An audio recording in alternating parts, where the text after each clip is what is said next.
Do you really need a morning routine to be a high performer? You'll be surprised at how many conversations I have about morning routines. I think that morning routines is such a overused term in the biohacking world that all high performers talk about, and I definitely have my own personal opinion on it and if you really actually need it to be a high performer. If you're new to this channel, my name is Dr. Bisleen Atley, and I help you optimize your brain so you can step into your high performer era. This is definitely more of my opinion than anything, but let me take you through if you actually need a morning routine. And the straightforward answer is no. You don't need a morning routine to be a high performer.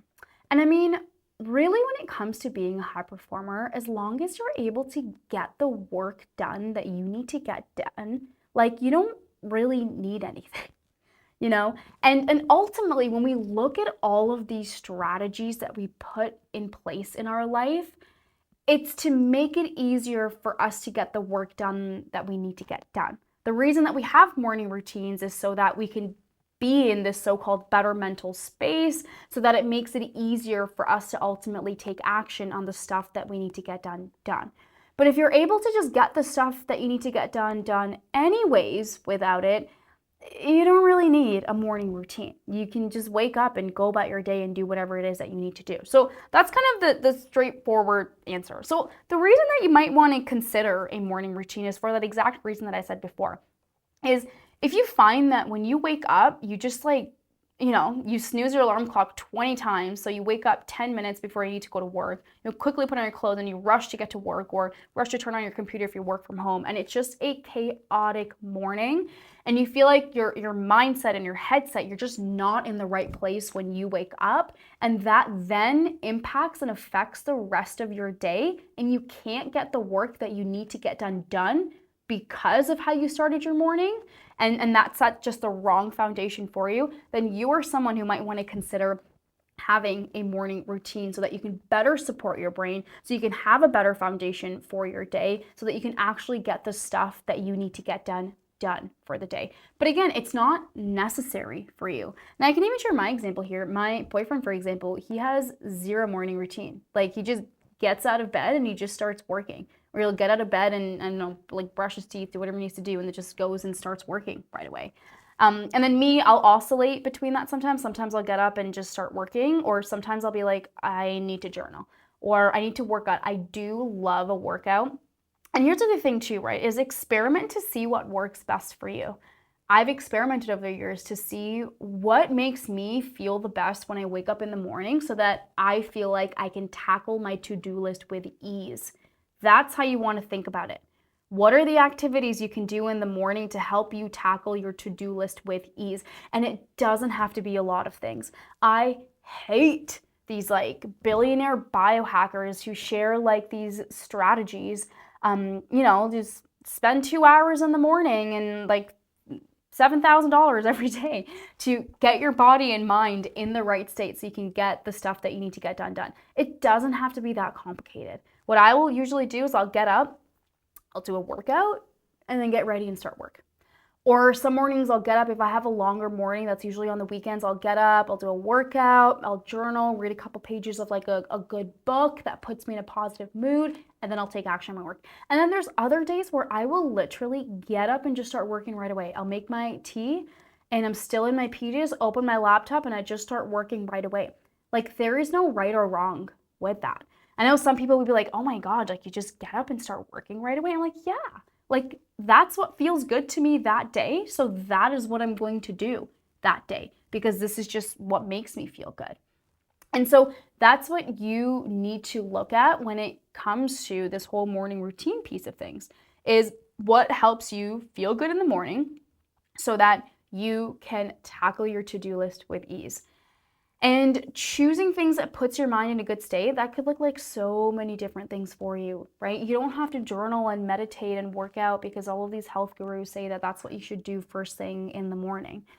You don't have to do it that way. It's about looking at what makes you feel good. If you like to go on a little walk, do that. If you want to wake up and start painting because you just freaking love painting and it puts you in such a good mood in the morning and that is what makes you and helps you make it easier to tackle your to-do list for the day, then you wake up and you paint. I think what matters most is making sure that you don't start off your morning in a really chaotic headspace. And for a lot of us, that's what it looks like. We snooze our alarm clock like 100 times, then you wake up 10 minutes before you need to go to work, and you quickly get rushed and ready, and it's just pure and utter chaos. And that is just not a good foundation for your day. You just want to make sure you're not starting off with chaos. And that might look like you don't even need to do anything extra. You just got to start waking up earlier so that you can just get ready with more ease. And maybe you spend an extra couple of minutes drinking your coffee and staring out the window because that is what feels like calm and peace to you. Just need to stop having a chaotic morning, because if you have a really chaotic morning, that just sets a chaotic foundation for the day. And if you can start your morning with more calm and ease and more peace, it just completely changes up how you show up the rest of the day. And sometimes calm and ease for me looks like tackling the hardest thing on my to-do list and just getting started with that first. And then after I do that, then maybe I'll go on my workout, I'll do the journaling or meditation or whatever it is, or I might just skip that and just continue working all day. But it's about looking at what helps me start off with calm and ease during my day. So experiment for yourself. Figure out what are the things that you need to do, and what are the best ways for you to really start your morning off with, but also understand that you don't need that, okay? You don't need a morning routine. You just need to find a way to start your day off with more calm so that you feel like you have a better head on your shoulders, and it helps you feel like you can tackle challenges. Because if you start off your day very chaotic and very erratic, what happens is that your resilience to really tackle challenges for the rest of the day goes down because you have this foundation of chaos.